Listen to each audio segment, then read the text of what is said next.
بسم الله الرحمن الرحيم.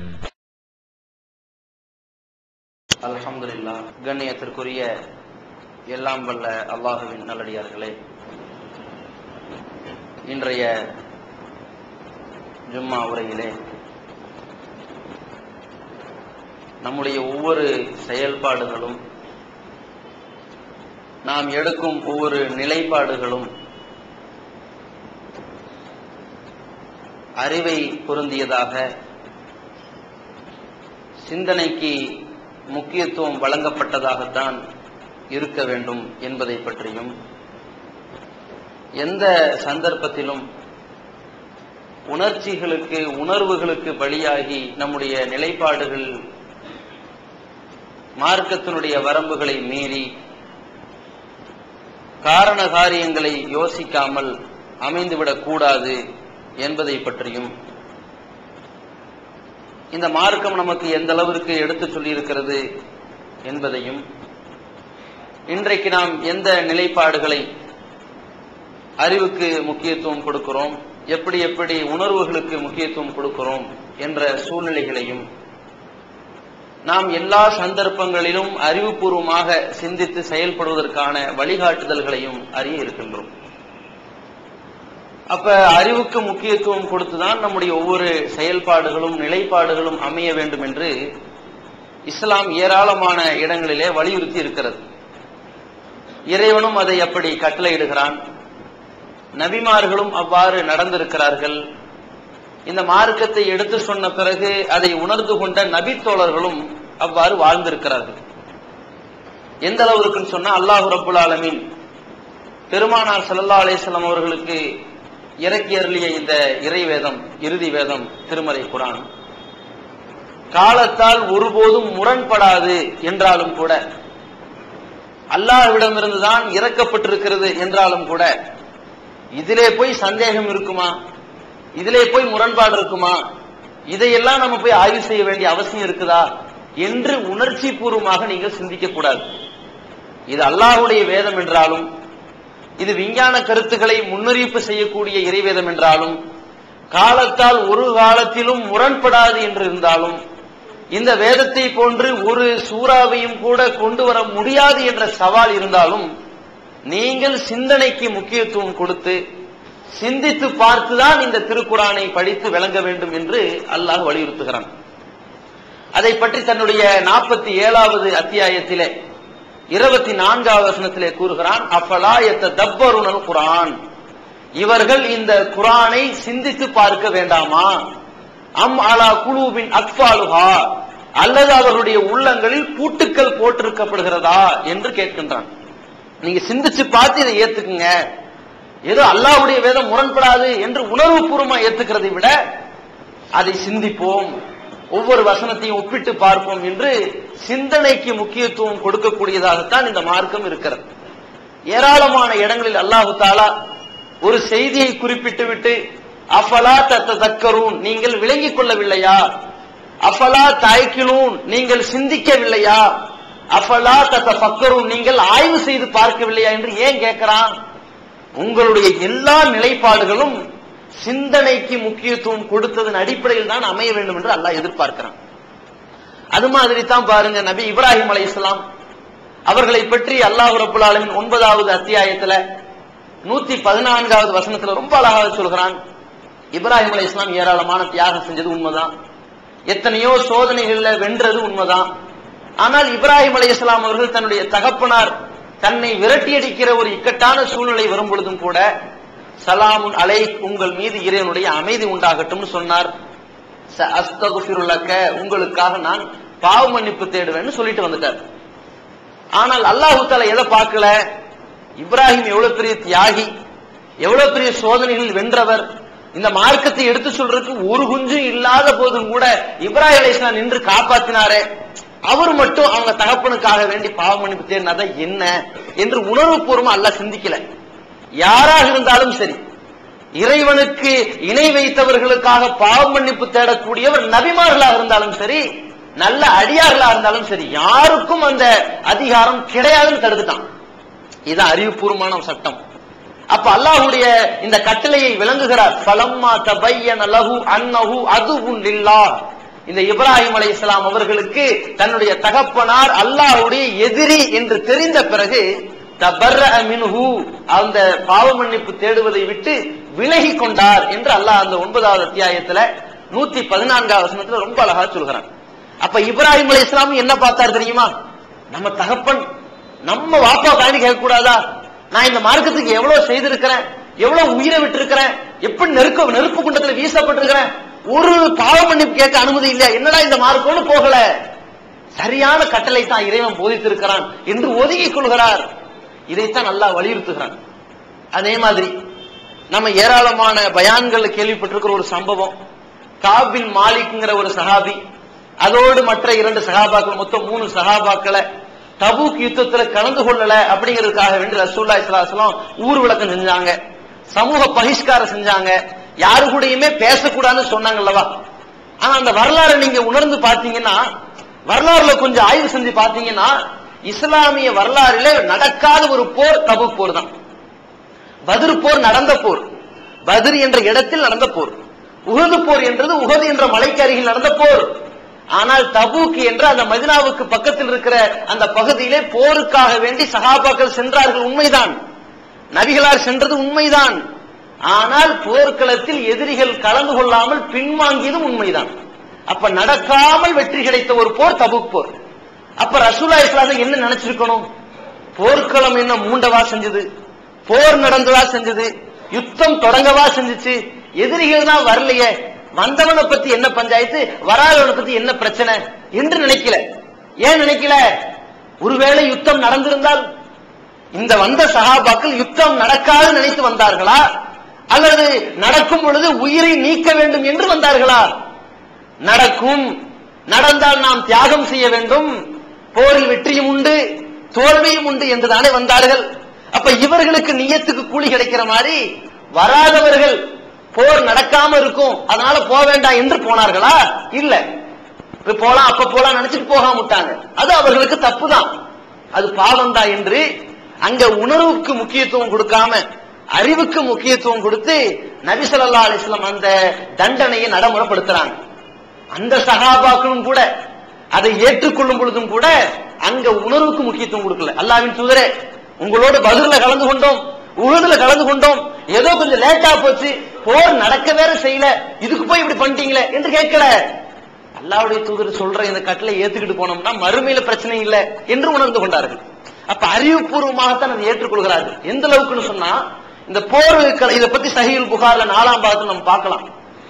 இந்த மாதிரி ரசூலுல்லாஹி ஸல்லல்லாஹு அலைஹி வஸல்லம் பேசக்கூடாதுன்னு சொன்ன பிறகு காப் பின் மாலிக் ரலியல்லாஹு அன்ஹு எப்படியாவது அல்லாஹ்வுடைய தூதருடைய முகத்துக்கு முன்னாடி நின்னு ஒரு சலாமாவது வாங்கிடலாமே, அஸ்ஸலாமு அலைக்கும் சொன்னா வலைக்கும் சலாம் சொல்ல போறாங்க, தூதர் அளவுல ஒரு சலாமாவது இருக்குதுன்னு நினைச்சுக்கலாம்னு சொல்லி பக்கம் பக்கமா போய் நிக்கிறாங்க. ரசூலுல்லாஹி ஸல்லல்லாஹு அலைஹி வஸல்லம் கண்டுக்கிறதே கிடையாது. அந்த உத்தரவு நிறைவேற்ற வரைக்கும், அல்லாஹ்வுடைய கட்டளை மாறுற வரைக்கும் அதே சட்டம் தான் நடைமுறையில் இருக்குது. அப்ப இந்த மாதிரி நேரத்துல என்ன ஆகுதுன்னா, அபூ கத்தாதா ரலியல்லாஹு அன்ஹு போறாங்க காப் பின் மாலிக். அபூ கத்தாதா யாரு? காப் பின் மாலிக் ரலியல்லாஹு அன்ஹுடைய சாச்சா பையன், சித்தப்பா மகன், ஒன்று விட்டு அண்ணன் தம்பிங்கிற பகுதியில வருவார், சகோதரர். அப்ப அவர்கிட்ட போய் சொல்றாரு, நீ யாரும் யோசிச்சு பார்க்க கூடாதா, நான் எவ்வளவு தியாகம் பண்ணிருக்கிறேன், அப்ப நான் இது வேணும்ட்டு திட்டமிட்டா ஒதுங்கிட்டேன், ரசூல்ல ஒரு சலாமாவது சொல்லலாம் இல்லையா என்று அங்க கேட்கிறாங்க, வருத்தப்படுறாங்க. இங்க அபூ கத்தாதா ரலியல்லாஹு அன்ஹு என்ன நினைச்சிருக்கலாம், பரவாயில்ல எவ்வளவோ தியாகம் பண்ணவரு, ஒரு சலாம் கூடவா ரசூல்லா சொல்லக்கூடாது, இருங்க நான் பரிந்துரை பண்றேன் என்று பேசணும். அங்கேயும் உணர்வுக்கு முக்கியத்துவம் தரல. அண்ணனா இருந்தா என்ன, தம்பியா இருந்தா நமக்கு என்ன, நீங்க போர்ல அல்லாஹ்வுக்காக வேண்டி தியாகம் பண்ணது அர்ப்பணிச்சதெல்லாம் அல்லாஹ்வுக்கு தெரியும், ரசூல்லா பேசக்கூடாதுன்னு சொல்லிட்டாங்கல்ல, பேசக்கூடாது போங்கன்றார் அவரு. அவர் எப்படி ஏத்துக்கிறாரு? அல்லாஹ்வுடைய தூதருடைய கட்டளை, அவ்வளவுதான். அண்ணனா இருந்தா என்ன, தம்பியா இருந்தா நமக்கு என்ன, அது என்ன சலாம் மட்டும் கொடுக்கிறது, எதையும் பேசக்கூடாது, பேசக்கூடாது எதையுமே பேசக்கூடாதுன்னு ஒதுங்கினார் அல்லவா. இதுதான் அறிவுக்கு முக்கியத்துவம். இது மாதிரியாகத்தான் அல்லாஹ் தஆலா எதிர்பார்க்கிறான், அப்படி ஒரு கட்டளை இடுகிறான். அந்த மாதிரி சில நேரங்கள்ல நம்ம உணர்வுக்கு முக்கியத்துவம் கொடுத்து தொலைநோக்குல சிந்திக்காம காரண காரியத்தை விளங்காம மார்க்க வரம்ப மீறி புறம் வைங்க, அல்லாஹ்விடத்தில் கண்டிக்கப்படக்கூடிய செயலாகவும் அது ஆகிறது. எப்படின்னு சொன்னா, 11வது அத்தியாயத்துல 46வது வசனத்துல அல்லாஹ் சொல்லித் தருகிறான் இந்த நூஹ் அலைஹிஸ்ஸலாமுடைய சம்பவத்தை பற்றி. நூஹ் அலைஹிஸ்ஸலாம் யார்? பல்லாண்டு காலம் பிரச்சாரம் செய்தவர்கள், பல 100 ஆண்டு காலம் பிரச்சாரம் செய்த போதும் தன்னுடைய பிள்ளையை அவருக்கு நேர்வழி காட்ட முடியல. ஏன்னா நேர்வழி காட்டுற அதிகாரம் அல்லாஹ்ட்ட தான் இருக்குது. அப்ப நேர்வழி காட்ட முடியல என்றிருந்தாலும் கூட அந்த பிள்ளைய இந்த கப்பல்ல ஏத்த முடியாது. ஈமான் கொண்டவங்களை மட்டும்தான் கப்பல்ல ஏத்த முடியும். அப்ப கப்பல் ஏறியாச்சு, மழை பொழிய ஆரம்பிச்சிருச்சு, மக்களை அழிக்க ஆரம்பிச்சிருச்சு, உலகத்திலே மிகப்பெரிய ஒரு பேரலையும் வருது. அப்ப இந்த கப்பல் உயர்த்தப்படுது. அந்த நேரத்தில் அவசரப்பட்டு இறைவா இன்னபனி மின் அகலி, என் புள்ள என்னுடைய குடும்பத்தை சார்ந்தவன் தானே, என் குடும்பத்தில் உள்ள என் பிள்ளைய காப்பாத்திரிவான் தப்பான்னு கேட்க ஆரம்பிச்சிட்டாங்க. புள்ள யாரு? இறைவனை எதிர்த்தவன், நிராகரித்தவன். நிராகரித்தவனுக்கு பிரார்த்தனை செய்யலாமா? பாவ மன்னிப்பு கேட்கலாமா? ஈடேற்றம் கேட்கலாமா? சாதாரணமான முறையில உலகத்துல பிரார்த்தனை செய்யலாம், நேர்வழி கேட்கலாம், நோய் நிவாரணம் கேட்கலாம், ஈடேற்றம் இவனுக்கு சொர்க்கத்துல வெற்றி கிடைக்கிற மாதிரி அந்த நயவஞ்சகர்கள் அழிக்கப்பட்டு பாவிகள் அழிக்கப்பட்டு நல்லவர்கள் காப்பாற்றப்படுகிற இந்த வாய்ப்பை கேட்கலாமா? கேட்க கூடாது. அப்படி கேட்டுறாங்க இவங்க இஸ்லாம். ஏன்? அங்க பெத்த மனசு தித்துங்கிற மாதிரி அந்த பிள்ளைய பார்த்த உடனேயே மார்க்கம் மறையுது. அது அல்லாஹ் என்ன சொல்றான்னா, இது இன்னஹு லைஸ மின் அஹ்லிக, அது உன் புள்ள கிடையாது, உன் சொந்தம் கிடையாது, உன் கொள்கை ஏற்று வந்தவங்களா இல்ல. அப்ப நீ கேட்கறது எப்படி இருக்குது? இன்னஹு அமலுன் கைரு சாலிஹ், இது நல்ல செயலும் கிடையாது அப்படின்னு அது அல்லாஹ் கண்டிக்கிறான். பாத்தீங்களா? ஏன் கண்டிக்கிறான்? அவசரத்துல நூஹு கேட்டார், சரி பரவாயில்ல, அதை மன்னிச்சா விட்டுருவோமே, அப்படி விட்டுருக்கணுமே. அல்லாஹ் அவர் கேட்டது சரியில்லை, சரி அவசரத்துல கேட்டாரு, இவரை மன்னிச்சா விடலாமே அப்படின்னு சொல்லி அல்லாஹ் நீ கேட்டதும் தப்பு, இவனு கேட்டதும் தப்பு. அப்ப இப்படி கேட்கிறதே ஒரு கெட்ட செயல் அல்லாஹ் கண்டிக்கிறான் என்றால், எந்த சந்தர்ப்பத்திலையும் இஸ்லாம் உணர்வுக்கு முக்கியத்துவம் கொடுத்து ஒரு முடிவு எடுக்கிறது கிடையாது. அறிவுக்கு தான் முக்கியத்துவம், அறிவுபூர்வமாகத்தான் முக்கியத்துவத்தை இந்த மார்க்கம் சொல்கிறது. இந்த வாசலை திறந்து நம்ம இன்றைய உலக சூழல் என்னன்னு சிந்திச்சு பாருங்க. மார்க்க ரீதியாக எப்படி எப்படி எல்லாம் நம்ம தடம் புரள்றோம் அப்படின்னு பாருங்க. இன்றைக்கு குர்ஆன் சுன்னாவை ரெண்டை விட்டுட்டு விதத்துகள் உருவாக்கப்படுறதுக்கு காரணம் என்ன? உணர்வுகள் தான். சாதாரண ஒரு உதாரணத்துக்கு மௌலித் எடுத்துக்கங்க. மீலாது விழா கொண்டாடுவாங்க. ஏன்பா மீலாது விழா? உடனே பேசுவாங்க, பெரியாருக்கு பிறந்தநாள் இருக்கிறது, அண்ணாவுக்கு பிறந்தநாள் இருக்குது, காமராஜருக்கு பிறந்தநாள் இருக்குது, அல்லாஹ்வுடைய தூதருக்கு இருக்கக்கூடாதா அப்படிம்பாங்க. அதை டக்குன்னு அதை உணர்ச்சிக்கு பலியாகணும். ஆமாம் இருக்கணுமே, நம்முடைய உயிரை விட மேலானவருக்கு ஒரு பிறந்தநாள் இல்லாம இருந்தா என்ன அப்படின்னு கேட்பாங்க. பாத்தீங்களா? இதான் அப்படி உணர்வுக்கு பலியாகிறது. ஆனா அல்லாஹ்வுடைய தூதர் இது சொன்னாங்களா? அவனுக்கு இருக்கட்டும் இவனுக்கு இருக்கட்டும், தூதருக்கு வேணும்னு அல்லாஹ்வுடைய தூதர் எதிர்பார்த்தாங்களா? அதை அங்கீகரிச்சாங்களா? எந்த பிறந்தநாள் கலாச்சாரத்தை உலகத்துல கொண்டு வந்தாங்களோ அந்த நசாராக்கள் கிறிஸ்தவர்களுடைய கூட்டத்தை பத்தி ரசூலுல்லாஹ் என்ன சொன்னாங்க? சஹீஹுல் புகாரில முஸ்லிம்ல பாக்குறமே, லா துத்ரி தூணி கமா அத்திரத்தின் நசாரா ஈசா இப்னு மரியம், மரியமின் மகன் ஈசாவை, இயேசுவை கிறிஸ்தவர்கள் வரம்பு மீறி புகழ்ந்தது போல என்னை புகழாதீர்கள். வலாக்கின் கூலு அப்துல்லாஹி வ ரசூலுஹு, என்னை பத்தி நீங்க பேசணுமா அல்லாஹ்வுடைய அடிமைன்னு சொல்லிட்டு போங்க, அல்லாஹ்வுடைய தூதர்னு சொல்லிட்டு போங்க. இதுதான் எனக்கு இருக்கிற பொறுப்புண்டாங்க ரசூலுல்லாஹ். இதை விட ஒரு அழகான வழிகாட்டுதல் தேவையா? அப்ப இப்படிப்பட்ட கட்டளையும் தாண்டி உணர்ச்சிக்கு பலியாகும் பொழுது இந்த வரம்பு மீறுதல் வருது. இப்போது புத்தம் புது வடிவில் பல சிறப்பம்சங்களுடன் onlinepj.com மற்றும் tntj.net இணையதளங்கள். மௌலிது ஓதணுமே வருது. இது எங்க உணர்ச்சிக்கு பலியாகி மன் அஹதஸி அம்ரினா ஹாதா, நமது கட்டளை இல்லாத ஒன்றை, மாலைஸ மின்ஹு, நாம் கட்டளை இல்லாத ஒன்றை, கட்டளை இடாத ஒன்றை யார் செய்கிறாரோ ஃபஹுவ ரத்துன், அது அல்லாஹ்விடத்தில் ரத்து செய்யப்படுங்கிற அந்த கட்டளையையும் மறந்து எதுல உண்டாக்கி விடுது? வரம்பு மீறி ஒரு காரியத்துல தள்ளுதுன்னு சொன்னா இங்க உணர்ச்சிக்கு நம்ம பலியாகிட்டு இருக்கிறோம். இது மாதிரி பெரும்பாலான பிரமத கலாச்சாரம் கூட உள்ள வந்ததுக்கு என்ன காரணம்? அங்க ஒரு மஞ்சள் கயிறு கட்டினா, இங்க ஒரு கருப்பு கலர்ல கட்டினா என்ன? அட ரசூலுல்லாஹ் இதெல்லாம் சொன்னாங்களா? இப்படி கட்டுறது ஒரு பெண்ணடிமையா தெரியலையா? இதை நம்ம யோசிக்கணும். அப்ப அறிவுபூர்வமாக எங்க யோசிக்காம விடுறோமோ, அறிவை என்னைக்கு அடகு வைக்கிறோமோ, அப்ப அப்படியே அழகான முறையில் இந்த உணர்வுக்கு பலியாகி மூடத்தனமான மார்க்கத்துக்கு விரோதமான காரியம் எல்லாம் பூந்து. இது மார்க்க விஷயத்துல உலக அளவுல பாருங்க. இன்னைக்கு உலக அளவுல பல நாடுகள், பல நாட்டவர்கள், இஸ்லாமியர்கள் பாதிக்கப்படுகிற இடங்கள்ல ஒரு முடிவு எடுப்பாங்க அவசரப்பட்டு. என்ன முடிவு எடுப்பாங்க? நம்ம அதிகமா பாதிக்கப்பட்டுகிட்டு இருக்கிறோம், அதிகமா செத்துக்கிட்டு இருக்கிறோம், இந்த அழிவை நீக்கணும்னா ஒரே ஒரு வழி இருக்குது, நம்ம தற்கொலைப்பட தாக்குதலா உள்ள பூந்துட வேண்டியதான். எப்படிப்பா? ஒரு லாஜிக் சொல்லுவாங்க.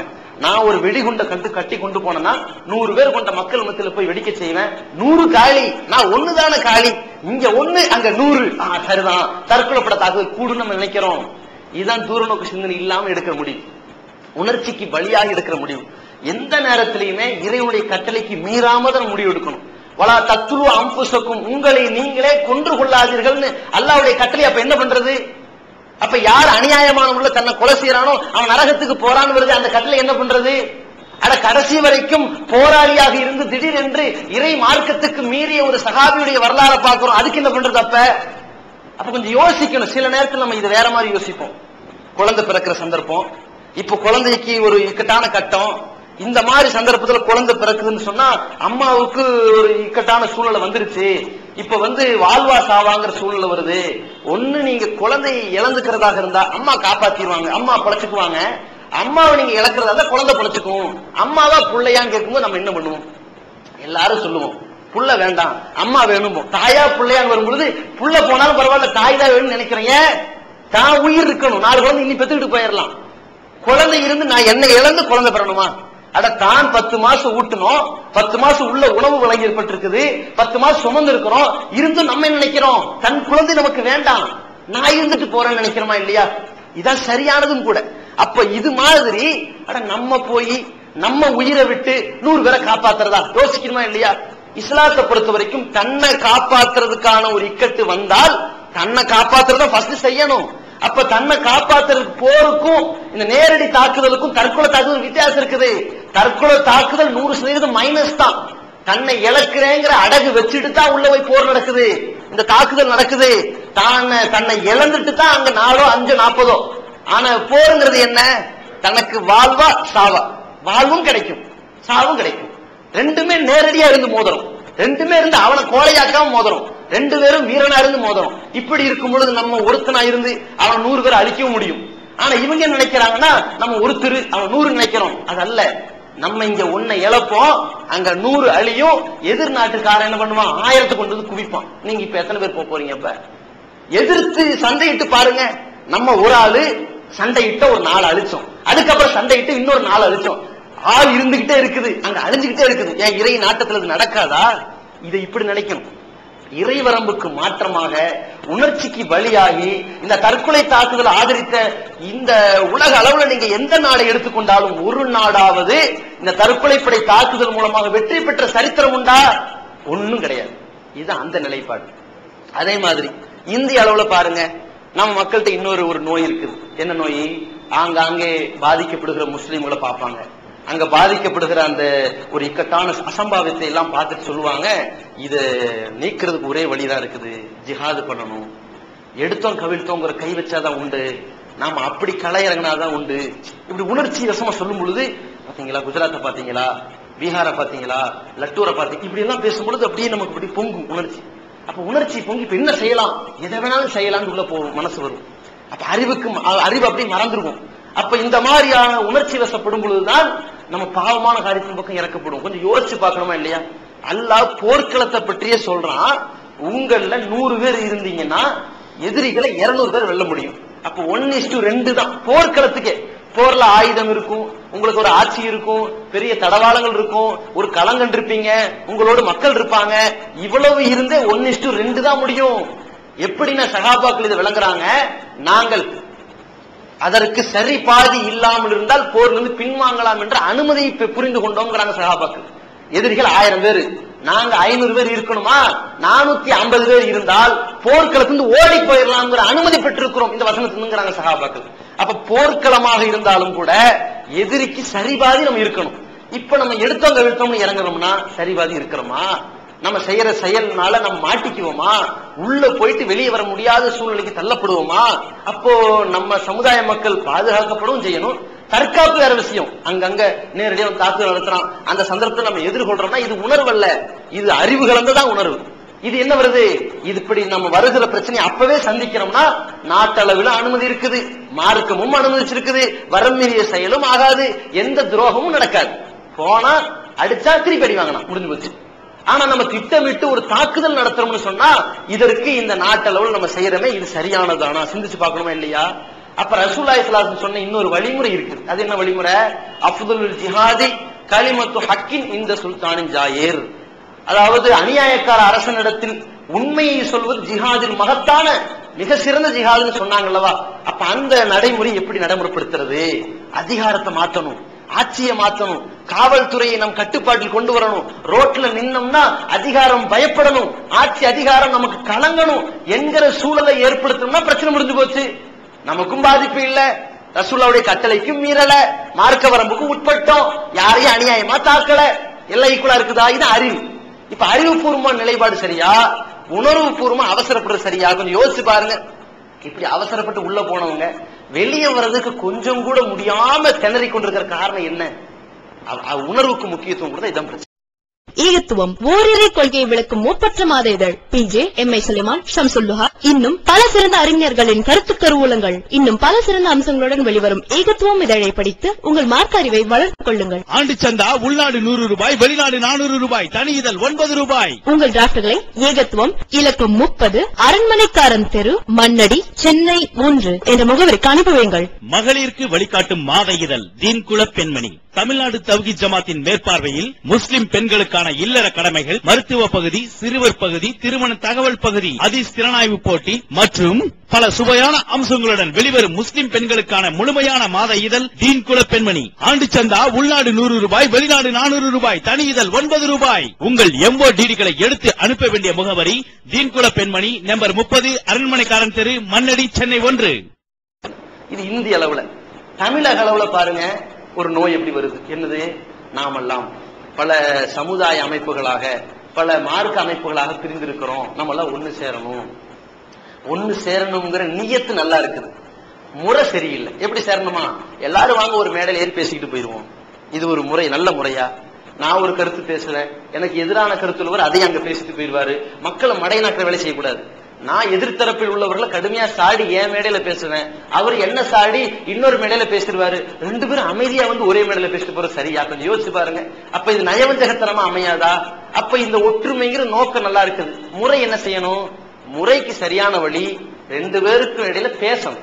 அல்லாஹ் தஆலா கிறிஸ்தவர்கள்ட்ட பார்த்து என்ன சொல்றான்? வேதக்காரர்களை பார்த்து என்ன சொல்றான்? யூத கிறிஸ்தவர்களை, தஆலவு இலா கலிமத்தின் சவாயின் பைனனா வ பைனக்கும், நமக்கும் உங்களுக்கும் இடையில வணக்கத்திற்குரிய ஒரு இறைவனை வணங்கணுங்கிற ஒரு கொள்கை இருக்குல்ல, வாங்க பேசுவோம். பேசுவோம்னு கூப்பிடுறாங்கல்ல, இந்த பேச்சுவார்த்தையின் மூலமாகத்தான் நமக்கு ஒற்றுமைங்கிற விடிவு காலம் பிறக்கும். அப்போ சமுதாய ரீதியா நமக்கு மாறுபட்ட கொள்கைகள் இருக்கிறாங்களா? வாங்க நம்மளும் வருவோம், ஒரு குழு அமையுங்க, 2 பேரும் பேசுவோம். உங்க நிலைப்பாடுகள் தப்பா இருந்தா நீங்க திருத்திக்கங்க, எங்க நிலைப்பாடு தப்பா இருந்து நீங்க நிரூபிச்சீங்கன்னா அதை நம்ம திருத்திக்கிறோம், சேர்ந்து போயிடும். மார்க்க ரீதியான குழப்பங்கள் இருக்குதா? ஒரு குழு, அறிஞர் குழு அமைங்க, நம்ம ஒரு அறிஞர் குழு அமைப்போம், பேசுவோம், தீர்வு கிடைச்சிடும். அப்போ பேச்சுவார்த்தை நடத்தி தீர்வுகள் கிடைக்காத வரைக்கும் ஒற்றுமை வேணும் ஒற்றுமை வேணும்னு பேசிக் கொண்டிருப்போமே, ஆனால் நம்ம எல்லார்ட்டையும் நல்ல பேர் வாங்குறதுக்கு நடிக்கணும்னு அர்த்தம். அப்ப இது உணர்வு. பேச்சுவார்த்தையில் தான் ஒற்றுமை பெற வேண்டும், பெற முடியும் என்பது அறிவு. இந்த நிலைப்பாடுகள் இப்படிதான் பிரிச்சு பார்க்கணும். நீங்க 3வது கடைசி நிலைப்பாடுகள் என்ன? இன்னைக்கு தமிழக அளவுல அந்த அரசியல் களம் ரொம்ப இந்திய அளவுல சூடு பிடிச்சிருந்தாலும் தமிழக அளவுல முஸ்லிம்கள்ட்ட பெரிய ஒரு எதிர்பார்ப்புகளுக்கு இடையில நடந்துகிட்டு இருக்குது. அப்ப இந்த மாதிரி சந்தர்ப்பங்கள் டக்குன்னு நம்ம என்னதான் கொள்கையில உறுதியாக இருந்தாலும் கொஞ்சம் அந்த இனவெறி, அந்த இனமாச்சரியம், அப்படி இன உணர்வு நம்மள அப்படி மிகைக்கும் பொழுது என்ன ஆகுதுன்னா, நம்ம என்ன பண்றோம்னா கொஞ்சம் அறிவுக்கு முக்கியத்துவம் கொடுக்காம போயிடுறோம். நம்ம என்ன நினைக்கிறோம்? நமக்குன்னு ஒரு அரசியல் கட்சிகள் வேண்டாமா? நமக்குன்னு ஒரு 4 வேட்பாளர்கள் வேண்டாமா? அந்த வேட்பாளர்கள் உள்ளே புகுந்த பிறகு அவர்களை வெற்றி செய்ய வைக்க வேண்டாமா? இப்படிங்கிற 2 ஒரு நிலைப்பாடு எடுக்கிறோம். நமக்கு ஒரு வேட்பாளர் வேண்டும், அவர்களை வெற்றி செய்ய வைக்க வேண்டும், வெற்றி பெற வைக்க வேண்டும். 2 நிலைப்பாடு. முதல் நிலைப்பாடு, நமக்கு வேட்பாளர் வேணும் தான், மாற்று கருத்து கிடையாது. நம்மளும் அரசியல் அதிகாரத்துல உள்ள போகணுங்கிற மாற்று கருத்து கிடையாது. அப்ப அரசியல் அதிகாரத்துல உள்ள போகணும்னு சொன்னவர்கள் தான், அதாவது ஒரு காலத்தில் இந்த போராட்டம், இந்த ஆர்ப்பாட்டம், இந்த எடுத்தோம் கவிழ்த்தோம் இதெல்லாம் ஒண்ணுமே செட் ஆகாது, அரசியல் தான் முக்கியம்னு சொல்லி உள்ள போனவர்கள் மாறி வந்ததுக்கு காரணம் என்னது? உள்ள பூந்து ஏதாவது ஒரு அதிகாரத்தை நம்ம பெறணும்னு போறாங்கல்ல. இப்ப இது மாதிரி பெறணும்னா கொஞ்சம் யோசிச்சு பார்க்கணும். என்ன யோசிக்கணும்? நாம கல்வியில இடஒதுக்கீடு கிடைக்கிறதுக்கு போராடணும். நமக்கு அதிகாரம் இருந்துச்சா? அரசியல் வட்டம் இருந்துச்சா? ஒண்ணுமே இல்லை. போராட்ட வீரிய குணம் இருந்துச்சு. இந்த வீரிய குணத்தை பெற்று கல்வியில் இடஒதுக்கீடு வாங்கிட்டோம், வேலை வாய்ப்பு இடஒதுக்கீடு வாங்கிட்டோம். அரசியல் அதிகாரத்துல இடஒதுக்கீடு வாங்குறதுக்கு என்ன பண்ணணும்? அதெல்லாம் நம்ம கலங்கறங்கணும். நம்ம டார்கெட் இதை முடிஞ்சு வந்துட்டு இருக்கும்போது ஏன் டபார்னு அரசியல குதிக்கணும்? இதுவே தப்பு. நம்ம டார்கெட் அடுத்து என்ன? அடுத்து என்னன்னா, நம்ம நாட்டுல பாக்குறோம் 22 கோடி முஸ்லிம்கள் இருக்கிறாங்க. இந்த 22 கோடி முஸ்லிம்களுக்கு இத்தனை வேட்பாளர்கள் நியமிக்கப்பட வேண்டும்னு சொல்லி சதவீத விகிதாச்சார அடிப்படையில் எங்களுக்கு அரசியல் அமைச்சர்கள் உண்டாகணும், வேட்பாளர்களை நீங்க கொடுக்கணும், தொகுதிகளை ஒதுக்கணும்னு நம்ம போராட்டம் பண்ணோமா? அது ஒரு பல வருஷம் கஷ்டப்படுறோமா? அதுல பெரிய ஒரு லாபத்தை பெற போறோம், பெறுவோம். அல்லது நம்ம என்ன பண்ணணும், தலித்தீன மக்களுக்கு ரிசர்வ் தொகைன்னு அறிவிக்கப்பட்டிருக்கிற மாதிரி முஸ்லிம்கள் வாழுகிற மக்களுக்கு முஸ்லிம்கள் தான் போட்டியிடணுங்கிற ஒரு தொகுதியா முஸ்லிம்களுக்கு என்று ரிசர்வ் தொகுதியா அறிவிக்கிறதுக்கு ஏற்பாடு பண்ணலாம், அதுக்கு போராட்டம் பண்ணலாம், அதுக்கு ஆர்ப்பாட்டம் பண்ணலாம், அந்த உரிமையை வென்றெடுக்கலாம், பிரச்சனை சால்வ். சமுதாயத்துல நம்ம அரசியல் ரீதியா உள்ள பூந்து செய்யணும் என்றால் இப்படி செஞ்சாதான், அப்ப அரசியல் சக்திகளாக நம்ம போனாதான் மார்க்கத்தை காப்பாத்திக்கிட்டு அரசியல் சக்திகளா இருக்க முடியுமே தவிர, இப்ப இருக்கிற மாதிரி நிலைமைகள்ல நம்ம அரசியல் சக்திகளா உள்ள பூந்தோம் சாக்கடையா தான் வெளியே வருவோம். அங்க போய் ஜால்ரா தட்டக்குடியில தான் மாறுவோம். ஒரு சாதாரண சின்னஞ்சிறு பொறுப்பை வாங்கிட்டு சட்டத்துக்கு அப்படி அடிபணிஞ்சு போய் அநியாயத்திற்கு அடிபணிஞ்சு போகிற ஒரு இழிவு நிலையெல்லாம் பாக்குறோம்னா என்ன காரணம்? இந்த அரசியல் செட்டப்பை மாத்திரக்கு நம்ம போராடிட்டு நல்ல அரசியல் செட்டப்பை உண்டாக்கிட்டு உள்ள போகணும். இது ஒண்ணு. ரெண்டாவது என்ன, சரி ஒரு வாதத்துக்கு இவங்க இப்ப வந்திருக்கிறாங்க, இவர்களையாவது மேல் மிச்சமா தூக்க வேண்டும் அல்லவா இப்படி நம்ம நினைக்கிறோம். திருக்குரான் தமிழாக்கம் பி ஜெய்னுல் ஆபிதீன், அனைவருக்கும் புரியும் எளிய நடை, தேவைப்படும் வசனங்களுக்கு தெளிவான விளக்கங்கள், கலை சொற்களின் விளக்கங்கள், திருக்குரான் எவ்வாறு அருளப்பட்டது, எவ்வாறு தொகுக்கப்பட்டது என்பது குறித்து முழுமையான விளக்கம். நபிகள் நாயகம் ஸல்லல்லாஹு அலைஹி வஸல்லம் காலம் முதல் இன்று வரை குர்ஆன் பாதுகாக்கப்பட்ட வரலாறு, திருக்குரான் இறைவனின் வார்த்தைகள் என்பதற்கான அடுக்கடுக்கான ஆதாரங்கள், முந்தைய பதிப்புகளை விட மெருகூட்டப்பட்ட செய்திகள், கூடுதலான பக்கங்கள், அழகிய வடிவமைப்பு, உயர்தரமான பைண்டிங், விலை ரூபாய் 300 மட்டுமே. வெளியீடு மூன் பப்ளிகேஷன், நம்பர் 83/3, முதல் மாடி, மூர்தரு, மண்ணடி, சென்னை 1. போன் 65690810. என்ன நினைக்கிறோம்? அவருடைய பெயர் இஸ்லாமிய பெயரா இருக்குது, இதைத்தான் நினைக்கிறோம். இஸ்லாமிய பெயரா இஸ்லாம் அல்லாத பெயரான்னு நீங்க பார்க்க கூடாது. எந்த சந்தர்ப்பத்திலையும் ஒரு ஆட்சி அதிகாரம் ஒரு ஆளை தேர்ந்தெடுக்க நம்ம என்ன பண்ணணும், நம்முடைய பகுதிக்கு நல்லது செய்கிறாரா, நம்முடைய பகுதிக்கு நல்லது செய்கிறாராங்கிறத விட நாம ஏற்றுக்கொண்டிருக்கிற குர்ஆன் சுன்னா, இந்த குர்ஆன் சுன்னாவை அவர் விளங்கி இருக்கிறாரான்னு தம் தேவையில்லை. அதிகாரி அமைச்சருக்கு குர்ஆன் சுன்னா தெரியுங்கிற அவசியம் நம்ம இஸ்லாமிய ஆட்சி நடத்த போறோம் இல்ல, மாற்றாருடைய ஆட்சி ஜனநாயக ஆட்சி மத்தவங்க நடத்திக்கிட்டு இருக்காங்க. அப்படி இருக்கும் பொழுது இவருக்கு குர்ஆன் சுன்னால எத்தனை ஹதீஸ் தெரியும், எத்தனை குர்ஆன் வசனம் தெரியும்னு பார்க்க வேண்டிய அவசியம் இல்லை. அவரை என்னன்னு பார்க்கணும், நாம ஏற்றிருக்கிற குர்ஆன் ஹதீஸிற்கு எவ்வளவு தூரம் இடைஞ்சலா இருக்கிறாங்கன்னு நம்ம பார்க்கணும். அதான முக்கியம். அப்ப ரசூலுல்லாஹி ஸல்லல்லாஹு அலைஹி வஸல்லம் நஜ்ஜாஷி மன்னர் ஒரு பார்வையில பார்த்தாங்க, அபூஜஹல வேற பார்வை பார்த்தாங்களா இல்லையா? நஜ்ஜாஷி ஹெர்குலிஸ் மன்னர்கிட்ட போய் இஸ்லாத்தை எடுத்து சொல்றதுக்கு தூதுக்குழு அனுப்புனாங்க. இன்னொரு பக்கம் அபூஜஹலை எதிர்த்து போரிடுவதற்கான வேலையை தானே செஞ்சாங்க. ஏன்? இவன் நம்ம கொள்கையை தெரிஞ்சு அடிக்க வரான், அவன் தெரியாம எதிர்க்கிறதா ஆதரிக்கிறதான்னு புரியாம இருக்கிறான். வித்தியாசப்படுத்தா இல்லையா? அப்ப நம்ம என்ன பார்க்கணும், நம்ம யார ஆதரிக்கணும்னு பார்க்க கூடாது. சமுதாய அளவில் நல்லது செய்கிறார்களா கெட்டது செய்கிறார்களா ரெண்டாவது. நம்ம மார்க்க அளவில் நமக்கு நேர் எதிரிகளாக நம்முடைய மார்க்க சட்டதிட்டங்களை நம்மளை பின்பற்ற முடியாத சூழ்நிலைக்கு நம்மை தள்ளுகிறார்களா, இறைவனுக்கு இணை வைக்கிற கொள்கையில நம்மளை திணிக்கிறார்களா, அதை எதிர்க்கிற சந்தர்ப்பத்தில் நம்மை கட்டவிழ்த்து நமக்கு சர்வாதிகாரம் செலுத்துகிறார்களா, இவர்களை வளர்த்தணும் கொள்கை அழிஞ்சு போயிருங்கிற சூழ்நிலை வந்தால் இதை நம்ம எந்த சந்தர்ப்பத்திலும் ஏற்றுக்கொள்ள முடியாது. இரண்டாவது என்ன, சமுதாய அளவில் இவர்கள் உதவினார்களா, சமுதாய மக்கள்கிட்ட நல்ல பேர் வாங்கி இருக்கிறார்களா. உதாரணத்துக்கு ஒரு வாரியம் என்று வாங்கினார்கள், அவர்கள்ட்ட நல்ல பேர் இருக்குதா அவங்களுக்கு? வாரியம்னா ஒரு பள்ளிவாசல் எப்படி நடைமுறைப்படுத்த வேண்டும், நிர்வாகம் எப்படி நடைமுறைப்படுத்தப்பட வேண்டும்ங்கிற ஒரு சட்ட ஒழுங்குகளை சொல்லி அந்த நிர்வாகத்தை சீரமைச்சு எல்லா ஊர்களையும் சிற்கு பிதத்தான அனாச்சாரங்கள் ஒழிக்கப்பட்டு சிறந்த நிர்வாகங்களை உருவாக்கி, அல்லது சிறந்த சிற்கு பிதத்தை இவங்க பார்வையில் ஒழிக்காட்டியும் கூட கணக்கு வழக்குகளை சரியாக வைக்கிற நிர்வாகத்தை உருவாக்கி வக்ஃப் சொத்துக்கள் எதுவோ அதை முறையாக பெற்று அதை ஒப்படைத்து அது மாதிரியான வேலையால் செய்தார்களா, அல்லது நிர்வாகிகள்கிட்ட போய் நல்ல முறையில் அணுகுமுறை காட்டினார்களா, அல்லது நிர்வாகிகளிடத்தில் கோப பார்வையோடு பெற்றிருக்கிறார்களா, அவரிடத்தில் கட்டாயமாக திணித்து சர்வாதிகாரம் நடத்தி கொண்டிருக்கிறார்களா, ஆட்களை வைத்து வேலை வாங்குற வேலையை செய்கிறார்களா என்றதெல்லாம் சமுதாய ரீதியாகவும் நம்ம பார்க்கணும். எடுத்தோட இவங்க எங்களுக்கு எதிரானவங்க அதனால நாங்க கவுக்குறோம் மட்டும் நீங்க நினைச்சிடக்கூடாது. இவர்கள் நமக்கு கொள்கையில் எதிரானவர்கள், கொள்கையில் எதிரில் நமக்கு உயர்ந்த நிலையில் இருக்கிறாங்க. எதிரி பட்டியல்ல கொள்கையிலேயே நம்மை குத்தக்கூடியவர்கள் உயர்ந்த நிலையில் இருக்கிறாங்க. பிளஸ் சமுதாயத்திற்கும் அவர்கள் உதவாக்கரைகளாக, அதாவது வாக்குறுதி கொடுத்தார்கள். இந்த ஏற்கனவே ஒரு அரசியல் கட்சி இருந்தது, அது இஸ்லாமிய மார்க்கத்தை உள்ளவர்களாக தன்னை காட்டிக் கொண்டு இருந்தார்கள். அவர்களுடைய கொள்கை சரியல்ல, அரசியல் சாக்கடை சரியல்ல, அது வீரியமல்ல என்று சொல்லி தனக்கு ஒரு சிறந்த கழகத்தை உருவாக்க வேண்டும் என்று போனார்கள். இவர்கள் வளர்ந்து மீண்டும் அரசியல் கட்சிக்கு போவதை விட இருக்கிற அரசியல் கட்சியை வளர்த்திட்டு போயிருக்கலாமே. அப்ப மக்களை நம்ப வச்சு கழுத்தெடுத்தவர்கள் ஆட்சியை பெற்று நம்மை காப்பாற்றுவார்களா? இதுதான் அறிவுபூர்வமா யோசிக்கணும். அப்போ அறிவா உணர்வான் வரும் பொழுது நம்ம எப்பொழுதுமே சீறி பாயக்கூடாது, சிந்தனை செய்துதான் முடிவெடுக்க வேண்டும். இதைத்தான் மார்க்கம் சொல்கிறது.